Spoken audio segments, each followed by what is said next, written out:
Welcome to the Kiwi Mana Day. G'day, how are you? I'm good. How are you? That's good to hear. I was asking the audience, actually. I know how you are. So, this week, getting back to business, we are talking about Splitsville, magical skincare face wash, Miss Beehaven in Paihia. That sounds interesting. And, poison ivy honey. Oh. Ooh. Well, guys, this is episode 98 of our beekeeping podcast. Not long to go now to 100. Yes, 100 coming up. It's exciting, isn't it? Yeah, absolutely. And, we've been having some fun. And this week we'd like to thank Gavin Webber. They have been supporting the Kiwi Mana Buzz for over 15 months. Yes, he has. Oh, he has. Oh, awesome. So what's this all about then? Sounds yummy. He has been supporting us for over 15 months. Thank you so much, Gavin. And he actually runs the cheese-making podcast called littlegreencheese.com. So if you're into making cheese, check him out. Oh, that sounds awesome. And, and get some cheese on your toast. Honey's better, but don't tell Gavin that. But, if you like cheese, check him out and tell him you heard about a show on Kiwi Mana. That's right, guys, and you hear a lot more from here, don't you? That's right. So if you find what we do of value, please consider supporting us.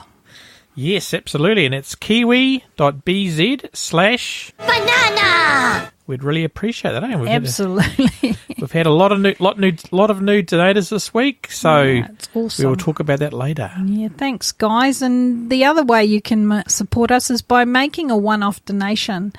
And you can do that at our website on our homepage. And every bit helps us to bring all our work to you. And your support is awesomely received and used with purpose. Yes, indeed. And we'll talk about your educational apiary later on, won't we? It's going to be good. Oh, yeah, that's coming up. That's a work in progress, but yeah, moving along. Welcome to the Kiwi Mana Buzz, everybody. My name is Gary, and over there is Margaret. Very posh Margaret. Oh, that's Margaret. That posh Margaret today. Oh, okay. It's good to hear. Yes, and we are beekeepers from the hills of the Waitakere Ranges in West Auckland on the wild west coast of New Zealand, up in the top island. So, New Zealand has 2 islands, and we're in the most important one, of course. And our podcast is all about beekeeping, gardening, and a bit of politics about environmental issues that can affect our bees and our girls and our earth. This is a wet spring in New Zealand, and Suzanne, this was recorded in November 2016. Yes. Woohoo! And the show notes can be located at kiwi.bz/98. And big shout out this month to listeners in Alberta and Canada. And Margaret, do you know that 200,000 free pancakes are served at the Calgary Stampede every year? Free pancakes! I just got really jealous because, in my historical family culture, they're called pannenkoeken, and they are in Holland very popular. And to hear that there's 200,000 free pancakes going, that sounds awesomeness, personified. Ugh. I wonder if it comes with free maple syrup.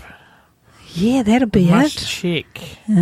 So we just interviewed Ron Mishka from Calgary. We'll have to ask if if this is true. Yes. And also, the world famous annual rodeo has been celebrated there for more than 100 years. Yeehaw! Okay, guys. Well, thanks for listening, and another welcome to you. And we know life is busy, and always grateful that you take time to be with us and have a listen. So, awesomeness. Awesome. Thank you. And what's happening? Well, huge thanks to our donators, Aaron and Ron, and our new Patreon supporters, which we'll talk about later on. It's awesome, isn't it? Yeah, there's always something happening at Kiwi Mana, that's for sure. Absolutely. And we had to upgrade our newsletter software because our number of newsletter readers has passed 2,500. Ooh, wow. Thanks, guys. You guys are awesome. And, we love it. We love it that you are just enjoying what we do, and it makes it so worthwhile. We've said it before. We'll say it again. Thank you so much for supporting the Kiwimana Buzz. Yes, absolutely. We get lots of emails, so just be aware. We do read them all, and we do eventually get replied. Yes, we do. Sometimes it's busy when it's the bee season to get in there and get that updated, but bear with us. We do get through them. We do our best.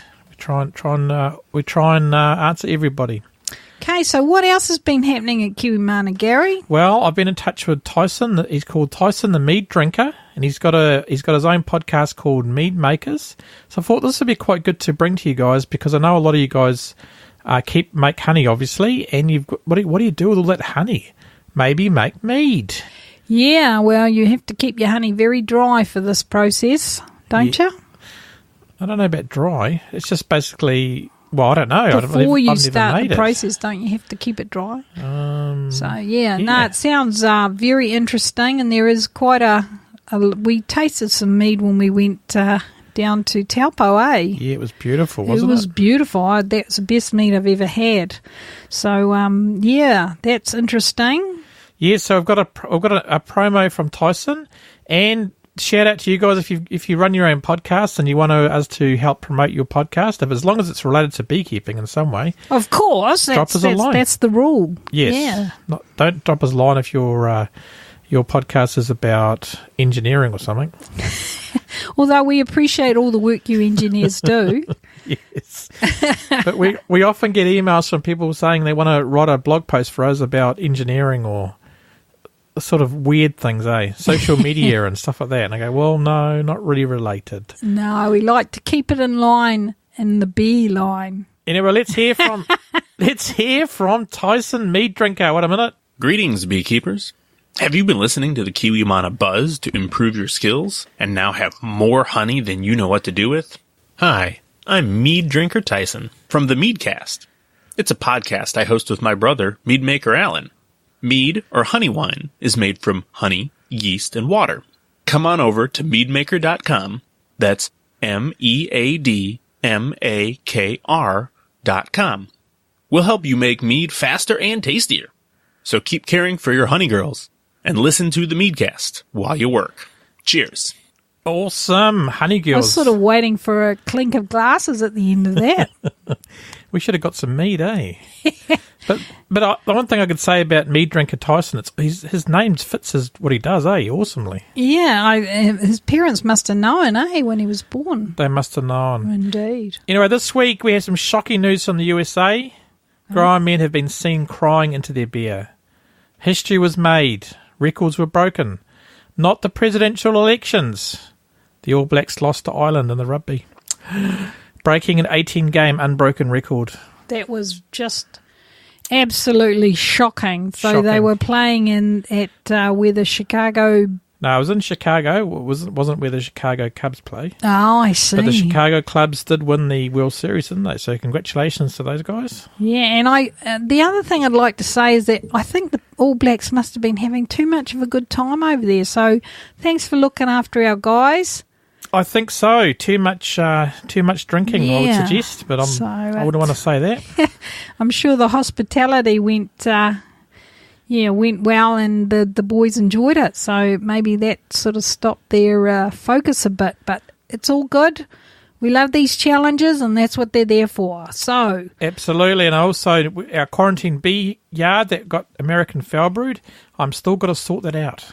Yes, that's a work in progress. You must get that done. Yeah, so that's the one we had to close down because we found AFB there. And, that's still a work in progress. So get on with it, will ya? I will. I've just emailed the landowners today, so we'll hear what happens because we've got to get it done before the fire ban starts. Yes, exactly, because where we are, we're in a rural location, so we have a sort of a criteria before the fire ban or the restrictions start again. So, get to work, Gary. That's all I can say. Absolutely. And speaking of work, what have you been up to, Margaret? Yeah, geez, what have I been up to? That's a good question. I've been doing a lot of decker checks, and through those decker checks I've learnt so many things. And what's a decker check? It's like a deck chair check. Yeah, it's like how many deck chairs do you need to put in front of your hive so you can observe the bees in spring? Only one. Well, no, it's actually a very serious thing. It's about the American foulbrood checks, which we help our customers who don't always have enough time to get the certificate and doing it. And, yeah, we go and help them out by doing their checks for them and signing off the paperwork. And, and then they send it into the authority and get that sorted out. And, yeah, so that's been keeping me busy. And, yes. And you've been doing a lot of beekeeping beginners inspections, I hear? Yes, our beginners are sort of coming. The very first ones are sort of coming into their third year, and I always think the third year is probably one of the most trying, and to see them successfully get their bees through another wet winter, I'm so proud of them, I really am. And I'm doing a blog at the moment about what we found inside a hive, so that's coming out soon, and that will be released with photos, so you'll be able to see what I found in the beginner's beehive and, what we did about it. So that's all awesome. That's fantastic. And speaking of fantastic, we'd like to thank Aaron for his donations. And he's supporting the educational apiary. What's this about? Yeah, the educational apiary is one that we're setting up. The landowner wanted to have some bees, and they have a nursery, and they do a lot of propagation for commercial purposes, and so they wanted to have bees on their land. So we've sort of come to an arrangement where we will have some hives on their land, and they'll be our hives, and we'll be putting them in place at the end of November and doing some work with some students. He's about 11 years old, and working through that, and it's very exciting, and we're looking forward to that, and that's coming together, and Aaron's help has been just awesome to get us to that place, so very happy about that. Yes, thanks Aaron, it's awesome. Yeah, so this is bee breeding at Splitsville, or in Splitsville. Yeah, we're breeding bees in Splitsville at KM098 HQ. And the beginners were getting quite a few extra colonies, so we'll be selling some of them as we go along when they're ready. And in the apiary itself at KM098 HQ, we've got our top bar hive, which is going crazy and just awesome. And, we've managed to get 2 extra colonies out of that without reducing their resources too much. It's been really good. And, I'm really thrilled. They were so crazy the other day, they swarmed, didn't they? They were going to go and swarm, and what I did was I smoked the girls in the actual colony, and then they decided to go back, and then what I did was later on that afternoon I went in and opened the top bar and found the queen that was obviously the one that was going to be leaving, and I actually moved her away in a nuke. And, that calmed them down, and they haven't done anything since. And I just put some eggs, a tray of eggs in there, so that if they needed to raise another queen, they could do that. And, the other one's just slowly ticking along, and I'll be checking that maybe next week to see how she's going and whether she's mated and all that kind of thing. So, fun times in springtime. Fun times indeed. And also remember, guys, but you've got to have your decker checks done before the November in New Zealand. So the end of November. Pretty much that's what I've been up to, and enjoying that, and also enjoying working my own bees, which has been great fun. And I'm just loving it. I'm so glad it's spring. Yay! Okay, let's move on to blog recap. Blog recap, where we recap the last 3 blog posts. Which were the top 3 last month. Top 3. First one was Plant Them and They Will Come. This was our last podcast, wasn't it? Yes. No, it wasn't. It was our second to last podcast. 96, it looks like. 96. And the next one was Collecting Bee Swarms. We talked to Andrew Gazowski from Australia about swarm patrol. And the third one was Beginner Beekeeping. Greece, spring and summer update. Yeah, we had a lot of feedback about this because, like we're in New Zealand, we have quite a range of weather situations here in New Zealand because we're quite coastal, because we are quite a narrow sort of two islands.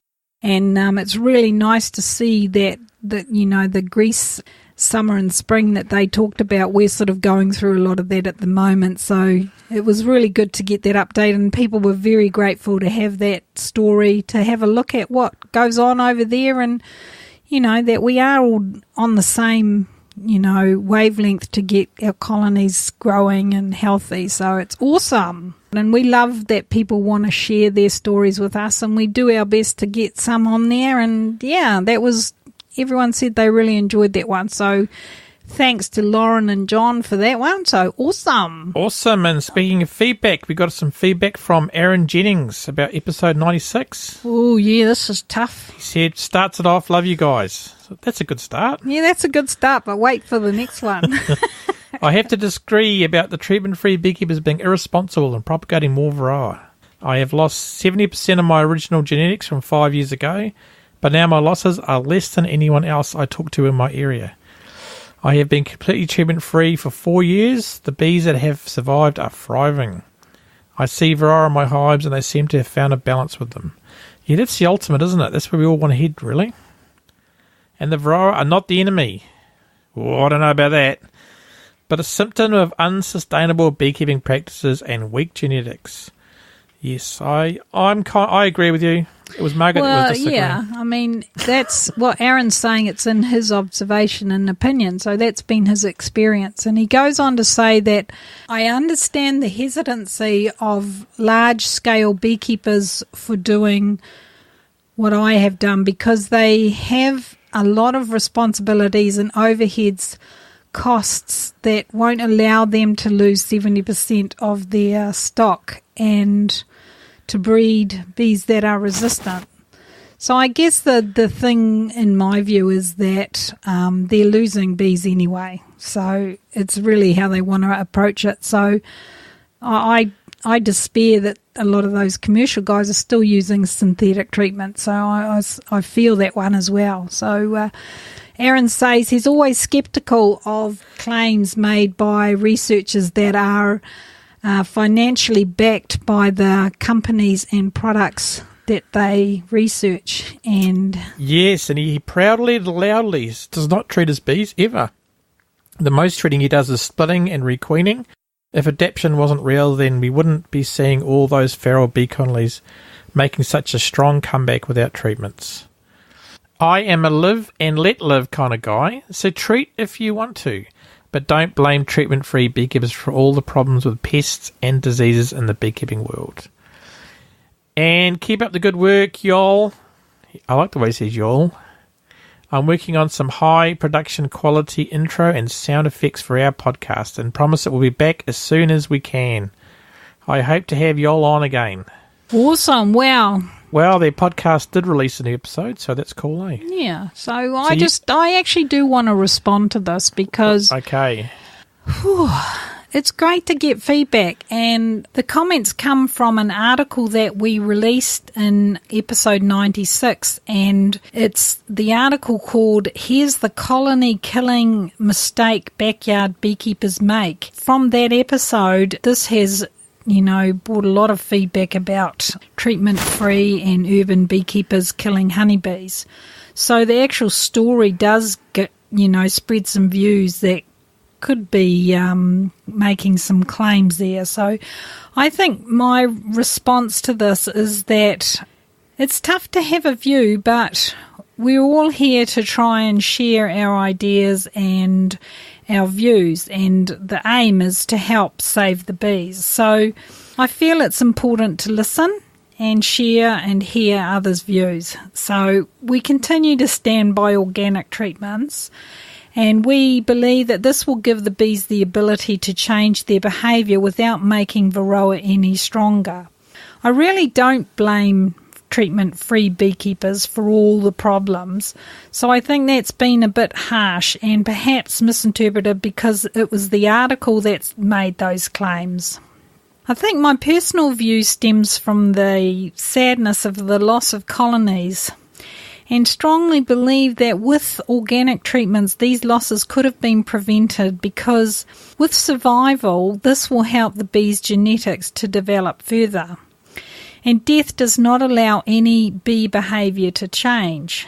The bees are not dying because they are weak.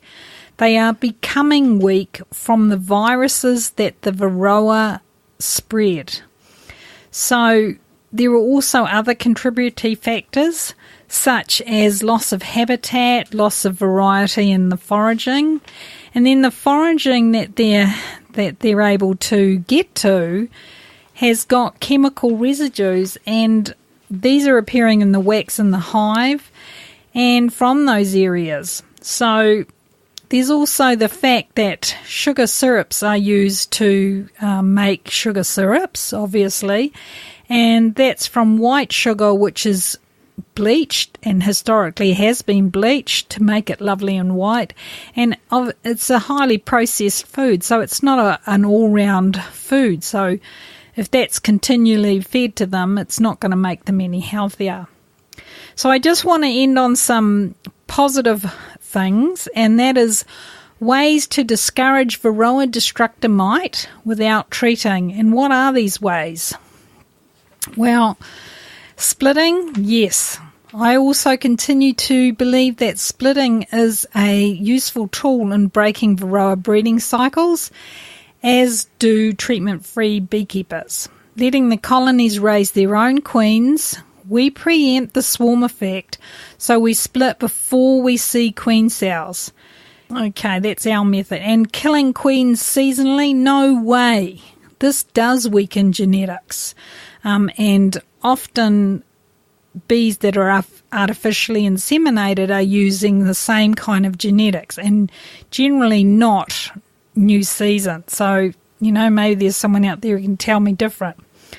Anyway, so when you do that and you use commercially bred queens, you are keeping genetics too narrow. So, new season queens, yes. Breeding from surviving colonies is most desirable. Then split and create new season queens who are mating on the wing with other surviving colonies is strengthening genetics naturally. We do this, as I said, with our split method. Another method is called brood breaks. This method is when you have two beehives, two separate colonies, but you only have one queen. And the methodology is that you remove or move the queen from one colony to the other for a short period, maybe 2 weeks, and therefore you create a break in the Varroa breeding and also the brood cycle of the bees, meaning that the Varroa can't take hold as nothing for the Varroa to breed in or feed on, because there's they do most of their bad work while they're in the cell after it's capped. So by doing this method, you need to really have strict management, as you don't want to leave the queen absent from a colony for too long, as the hive may produce a laying worker. Then you'll just end up with unfertilized eggs and they'll all become drones, so you don't want that.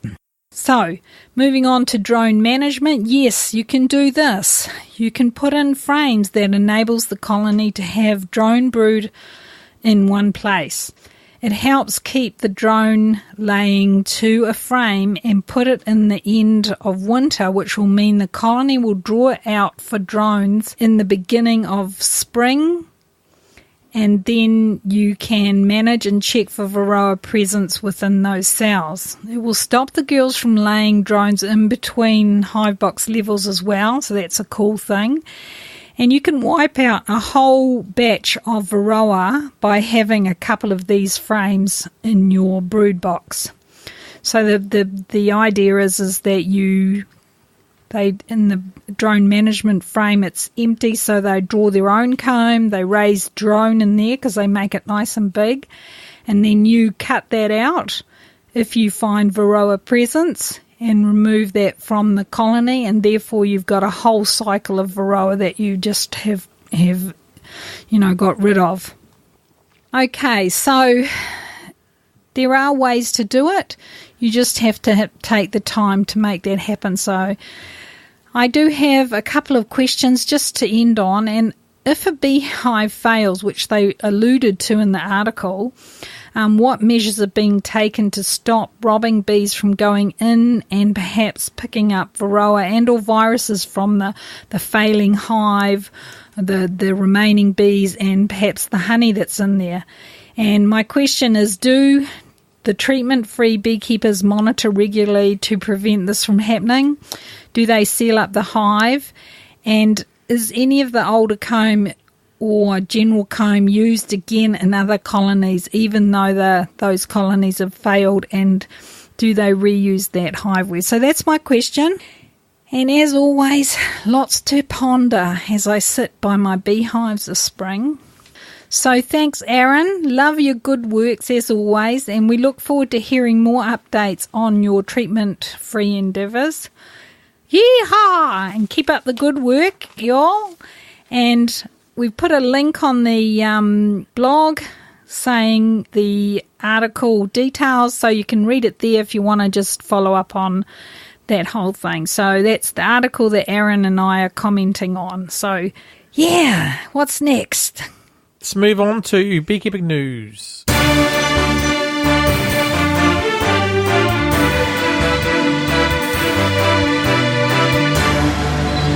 Beekeeping News. News you can use. With other people's views. And this story, we have to play our other bumper. Tonight on Police 10-7, we're looking for your help to find the wild-eyed, gutless goons. I'll be looking for more help from you later on. That's right. More news about hives being stolen. Come on, guys. It's not good. Hives worth $15,000 were stolen from a coast property. More bees in stolen, and this time from north of Gisborne, near Arahura Bay. Nauru Bay. Yes, that's it. Anara Bay. An East Coast beekeeper is outraged. He should be. That someone went on his property where he operates and stole a dozen of his prized beehives worth $15,000. Jeez Louise, that is just amazingly awful. I think that things are going a bit, Banana! I think so. In New Zealand with all this Manuka stuff and nastiness. And this nastiness was actually an article in The Guardian recently too. So we're making world news. So where is The Guardian? London. In London. So even in the UK, they're just shocked at what's going on over here. And, guys, this is New Zealand. God. Yeah, come on, let's get along. Yeah, let's all get along, man. And there's been no comments, but we got it. We heard from Senior Sergeant McMillan from New Zealand Police. He's been in touch, and he's joined our newsletter. And we're going to get some tips in the future about hive thefts and what you can do about it, because he's got some ideas. Yeah. We're going to probably follow up on this with maybe an interview or something along the way. And, we wish him all the best. And, I think we need to start stepping up how we keep track of our hives. So that'd be awesome.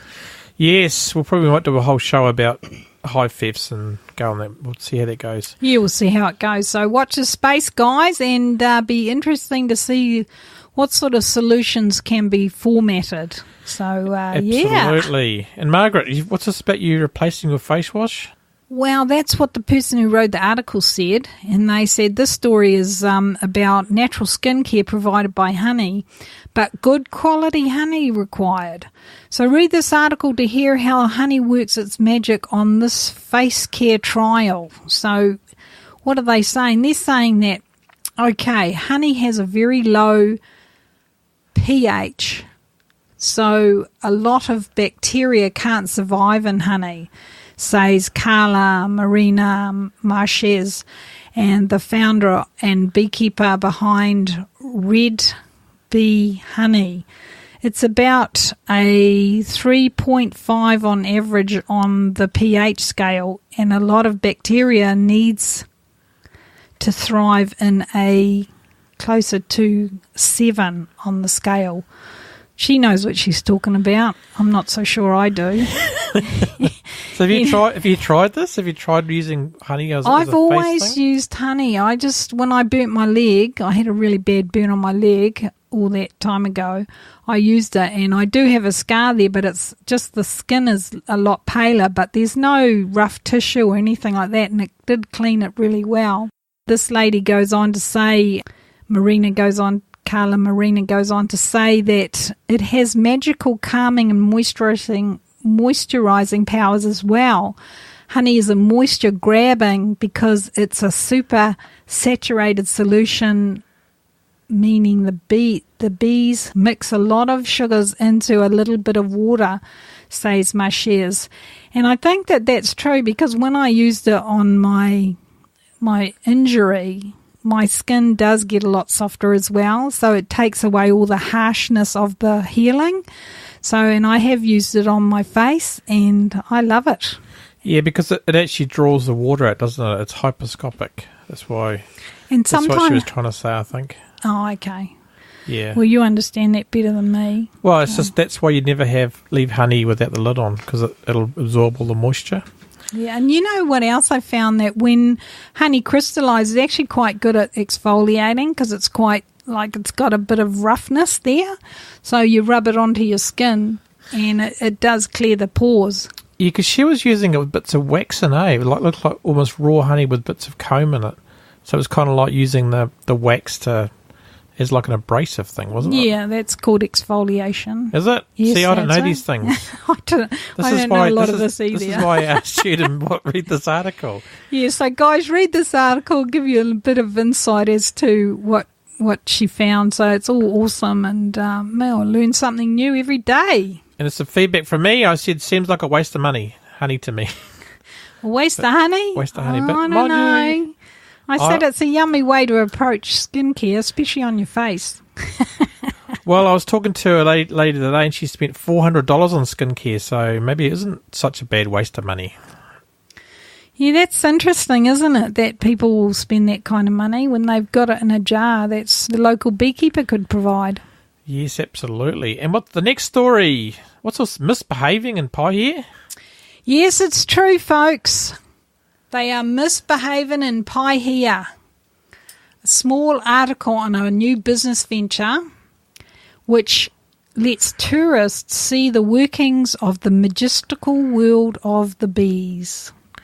Yes, indeed. The majestical working of the bees.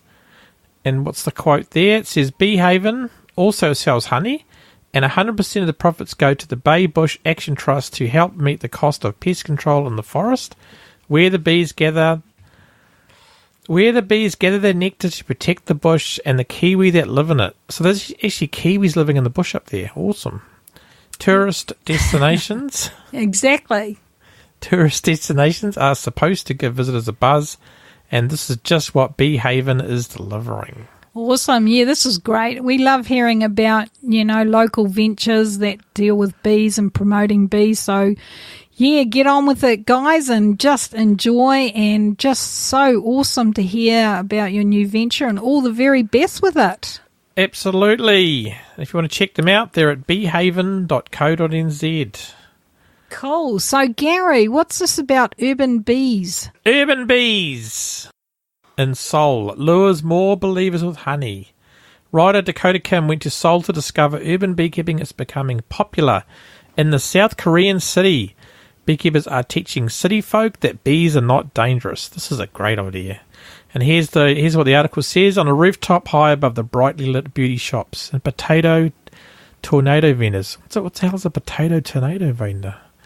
Of pulsating Myeongdong, a young man stands amongst the creep, myrtle trees and tiger lilies, carefully lighting a flame and igniting the contents of a funny-looking little stainless steel pitcher.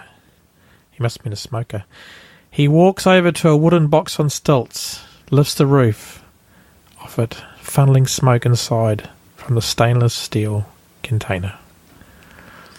Okay, then he goes on to say, very deep, I think, on that one. She goes on to say, when it comes to bees, city people think they're dangerous, Park said. Changing people's opinions is really hard, so we use media and education to raise awareness of how they are. There haven't been any incidents, so people are realising that they are safe. Yes, and Park understands the appeal of connecting food and bees. Yeah, here. That is a real thing we need to do for city folks and even children, trying to get that connection. So this is a good article that talks about how they're doing it. And it's quite a long article, so a few photos and stuff in there too, which makes for good reading. Great photos from Dakota. And Dakota, we got in touch with us, and she said it was an honour to go there. So I think she's from America, so she went there on an assignment. Wow, that's fantastic, and I think going to see how other people do what they do is always, good for us. Good for us to see how they do it. Absolutely. And what's this sweet-tongued pest? This reminds me a bit of the Tootin threat here in New Zealand because of these sweet-tongued pests, but for us it creates risk for our honeybees and not humans. So this is an interesting article from New Zealand about what aphids are doing. And the article goes on to say the great unknown is how a Bay of Plenty dairy farmer is describing the future of the willow tree in New Zealand farms. Fraser McGorgan is just one of hundreds of New Zealand farmers who are watching helplessly as a newly introduced pest, the giant willow aphid, takes its toll on the iconic species of tree, causing it to blacken or die. Yeah, this is a kind of a sad article because why are these things suddenly coming to New Zealand? We're getting these things happening, and it just makes me wonder, is it the weather or are people bringing in products that are bringing these insects with them, just not caring about our biosecurity? Lack of biosecurity. I feel, sad about this, and it is harming colonies and they're losing them. So read this article, guys, and just keep an eye out for anything like that in your area. Yes, absolutely, guys. This is shocking. So, try and don't make sure people don't bring in things from overseas. Yeah, I think, you mentioned about it's not looking good for the humble willow tree, but, the willow tree isn't natural or native to New Zealand and does cause a lot of issues because of its nature of how it grows with its, very invasive growth patterns. So, we just need to really keep an eye on this. And that can cause those sudden losses in colonies from what I understand. Yeah, because we talked about this before, but from the aspect of a beekeeper, because what was happening is bees were collecting the nectar from these aphids or their excretions, but they crystallized in the comb, didn't it? So they couldn't eat it. Yeah, so they were starving. Yeah, so there was no food. And Johanna Hollis says, "Thank you. We were wondering what was wrong with our willow, and this explains so much. So thanks for getting in touch and letting us know, and that's probably what's going on." Thanks, Johanna, for that feedback, and it was on the Facebook. So if you were on Facebook, search for Kiwi Mana and like us, or what is it, like us, friend us, and then you'll get these updates. It's a very, very tough world out there in the social media environment. Yes, indeed, and you can... no pressure. You can make comments and we will talk about them. Next story. This is from Rusty from Honey Bee Suite. Do bees make poison ivy honey? So, yes, it's an interesting article. She solves the issue. And does it harm the bees? Talks of experience of poison ivy. Yeah, she explains about getting acquainted with some poison ivy and getting very bad skin. Yeah, it gives it's poison ivy is a thing in America that gives you a bad rash, but we don't really have it here, do we? No, but in the UK they have nettles, which are pretty much painful. But I know, because we used to do a lot of walking in England and we didn't realise, and we used to be dressed like New Zealanders, and you wear your shorts and your T-shirt and you walk through nettle fields and you get really bad rashes, don't you? Stabbing pains of the needles going in. Yeah, what if this is the same sort of pain? It could be, eh? I hope not. All right, well, the article says it's apparent from watching honeybees that they enjoy a tasty snack of poison ivy nectar. Having observed this, a reader asked, is there such a thing as poison ivy honey? So, read this article, guys. And you will discover the truth about poison ivy honey. We'll leave you to discover that truth. And, Margaret, what would you think would help beekeepers make more ivy honey? Making the poison ivy honey, well, generally what I understand is that you need to do it when they're flowering. But what actually are you alluding to, Gary? Keeping good records. Oh, I see. Keeping good records. And how would people do that, Dale? With a free month of Hive Tracks. So you go to kiwimana.bz/Hive Tracks and you get a free month of Hive Tracks, which is a recording software to keep your records so you know what's happening and you know when to put your supers on to get your ivy honey. Oh, so it's kind of like keeping your beekeeping records on the big World Wide Web? Yes, indeed. Is it a private thing? It's private to you, yes. Oh, that's awesome. So does it automatically download it or something? I think it does. It has a smartphone app and you can do that out in the field, or you can just, when you do it when you come home, you can type up your notes. Keeps a record so you know what's happening. Okay, and I've been tasked to try this out once I start my education apiary and using Hive Tracks on that. So, we'll keep you posted on how I go with that because, sometimes I get a bit distracted. You do, and we've had some feedback about this article from Jude Parenta. Interesting, and I spent a week cleaning up ivy from a lazy neighbours. Lots of laughs, so it will not affect my hive. Well, you could have spent that week learning how to do Hive Tracks. Well, that's great, Jude, and these things just bring all these other, sharing all this information is just awesome because we're always learning from, the people around us. So keep it coming, guys, and thanks, Jude, for taking time to get in touch with us. And it's all awesome.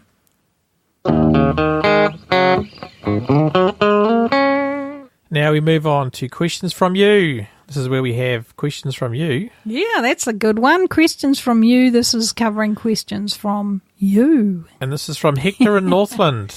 And Hector asks, how do you register your beehive in New Zealand? This is pretty easy. If you go to the show notes, there's a link there. But you go to afb.org.nz and you click on the forms, and there's a one there called New to Beekeeping Apiary Registration Form. And it's pretty easy, Dale? Yeah, it's straightforward. Just do it, and then eventually you'll get some paperwork which has to be filled out. And bingo, you've got your apiary or your land registered. Yep, and the advantage of being registered is you get told about diseases in the area. You get a free magazine every few months, don't you, from the apiculture people. Yeah, and the other thing is too that it lets other people know in your area if there's any issues. So that's very important for you. And basically this isn't about registering the actual beehive. It's actually registering the land where you locate your beehive. So just understand that, guys. So it's not per hive. It's just per apiary site. Yes, I think you can have up to 11 hives, can't you? Yep, that's what I understand too. And speaking of issues in your area, Tom in Dunedin asked, how do I use Maverick to treat varroa mites?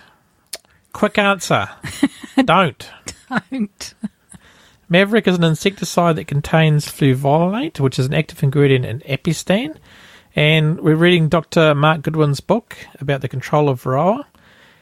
Page 84, this produces mites that are resistant to fluvolinate, because it doesn't slowly release the active ingredient like commercial products like Apistan does.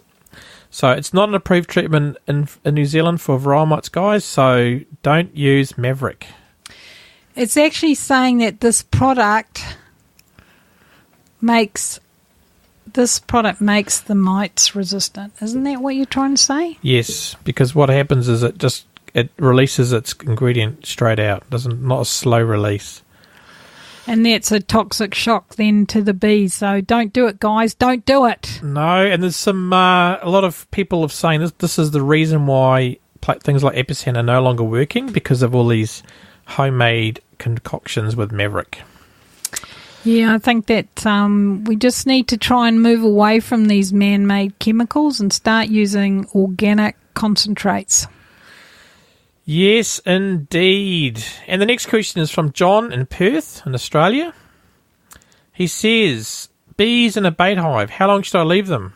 Well, depends, doesn't it? How big is the box? How big was the swarm? If it's a 5-frame nuke size box and the swarm is huge, straight away, get them out. Yeah, this is a good question because there are concerns that if you don't get the swarm moved in time, that they start doing what we call crazy comb.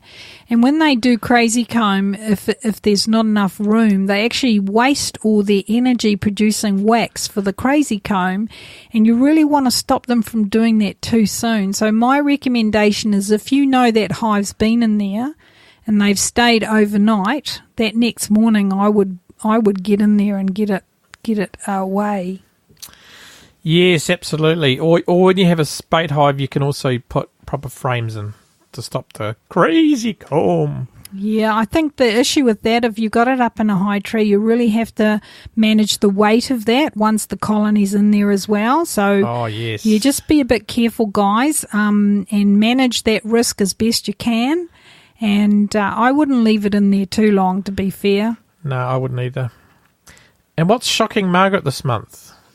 In a new section? Yeah, it should be a new section. What's shocking Crikey, you, Margaret? You know how over the season we've had some issues with insects getting into the hives and also... Especially those damn bees, eh? Every time they're going in. Go on, sorry. Were you going off on a tangent then? I'm trying to keep focused, man. Anyway, so sometimes you get cockroaches and earwigs and ants up in the top. Now, what I saw is that someone who will remain nameless and knows who he is, nameless, put in some insecticides on the hive mat. What for? To kill them bees? To kill the cockroaches. And the hive mats are porous, so they will poison the hive. The hive wasn't doing that well, but I don't know if that contributed to it. But I'm wondering why. So that was removed immediately, but then I'm sure that the residue on the top of the hive mat probably was there as well. But, guys, a bee is an insect, so don't use insecticides or pesticides in or on your hive or around your hive, and don't use herbicides either or fungicides around your hive. So move all the sides and then you won't get a suicide. Yes, this reminds me of a recent forum post on the New Zealand Beekeeping Forum, and someone said, is it okay to spray Roundup around your hive? And I went, oh, for God's sake. Yeah, that's... I'd say no, but they didn't ask me, so I didn't leave a comment because I was trying to be restrained. Yeah, I think that people need to understand that a lot of these chemicals are created to get rid of something, and one of the worst ones is this fungicide. Like, people want to get rid of moss, mold and mildew, and they're using all these chemical stuff which are totally killing the proper bacteria in the ground. And if bees, tend to forage on the plants that are resulting from that land, it's all going to be affecting them. So, guys, try and keep it organic, man. Organic. Absolutely. And if you've got questions, email us at info@kiwimana.co.nz and put in the subject, banana, banana, banana. And then we'll know it's for the podcast. Absolutely. So, I just also want to say that, like Aaron has been doing his work with treatment free.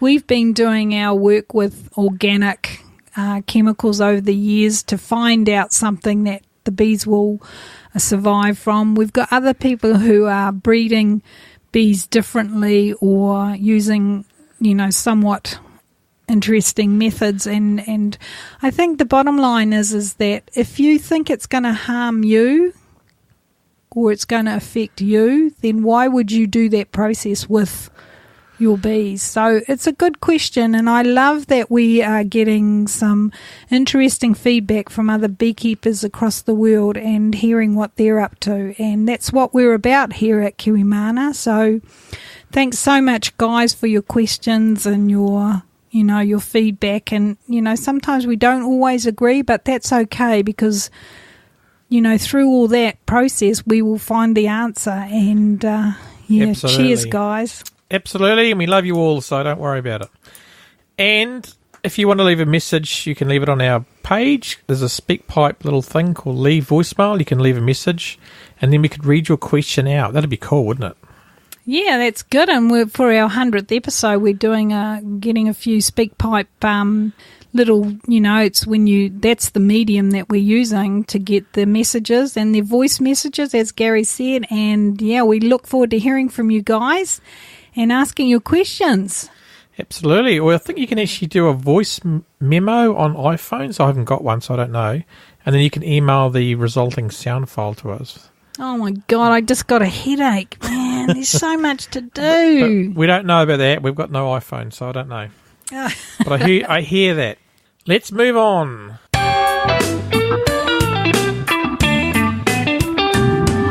Random review. This is where we read a random review every month from you, and we give the winner a $30 Kiwimana gift voucher. Yeah, this is when you guys just let us know how you feel or what you think about the product that you've purchased from us, and this is our way of putting you for an opportunity to get some rewards for taking time out. So, yes, guys, this is a $30 Kiwimana gift certificate. So let's see what's happening.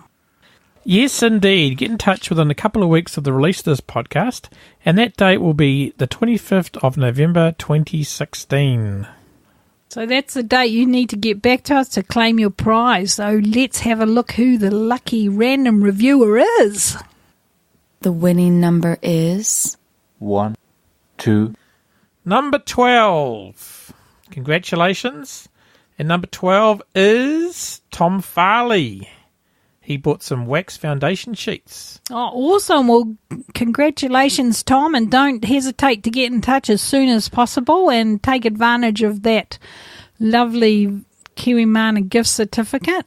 And interestingly, we are getting a lot more people taking time to put the reviews in. So thanks, guys. We appreciate it. And, we love to hear your feedback about the products because then we think, well, we're on the right track and selling the right thing. Yes, so, and Tom's feedback is great service. Product arrived in good condition and well packed. Thanks, Tom.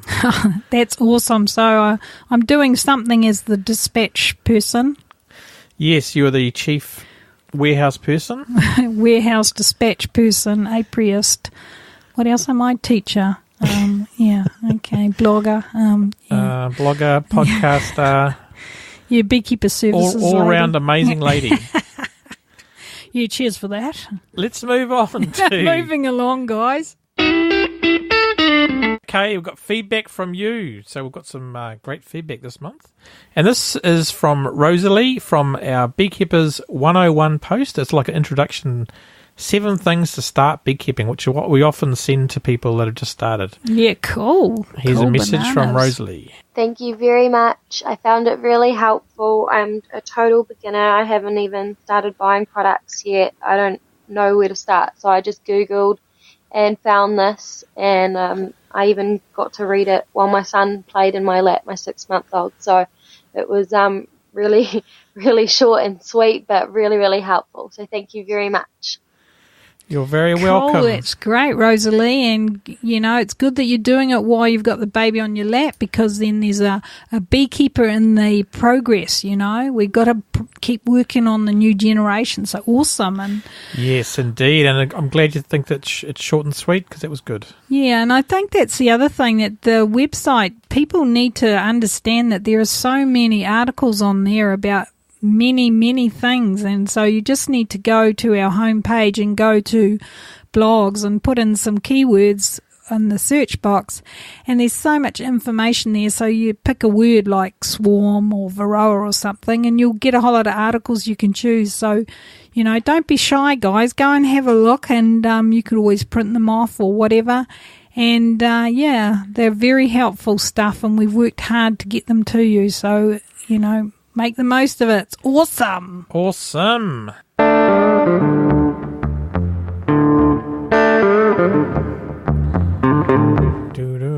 Oh, it's finished. Yeah. And now we move on to Patreon. Thanks for everyone. Just tell everyone what Patreon is. Patreon is a service that allows patrons, people like you guys that want to support the Kiwi Mana Buzz keep running and the lights on, and food in our bellies. Yeah, and these patrons give us donations that will help us, like Gary said, to do the work that we do and to create the products and to record the podcast. And, it's awesome. And this month we have these great new supporters. Yes, fantastic. Christopher and Laura Brown from Britmana in England. Thanks, guys, for your donation. Another one, Lisa Morrissey from Auckland. And we talked to her about before, didn't we? She's enjoying her new Kiwi Mana cap. Yeah, and she's in Auckland, New Zealand, not Auckland, America. No, Auckland. Auckland. That's where we're from. And Mead Drink Tyson from the Mead Maker podcast. Thanks for your support, guys. And we played his promo before. Yeah, and I think just acknowledging that we do appreciate this very much, and through your efforts in supporting us, it keeps us going with our work. So, yes, guys, thank you. Absolutely. Okay, more feedback. Facebook, Michael Jordan. We interviewed Michael again, didn't we? Yeah. He was just talking at the Survival Podcast event in America. So, well, that's great. Yeah, and he says, love the show and all the great keepers you have on. We need more world beekeeping. Many are losing the edge it takes to have honeybees, and I think that's true. Absolutely. So thanks, true, Michael. yeah. And I think that's an interesting point, because I think we were talking about this, Gary, about when you've had bees for about 3 years, that's the real turning point. Yes, absolutely. So, that can be a sort of a marker. Once you get to 3 years and then get those colonies through that following, fourth winter, then I think you really are doing well. So, Yeah, it does take effort.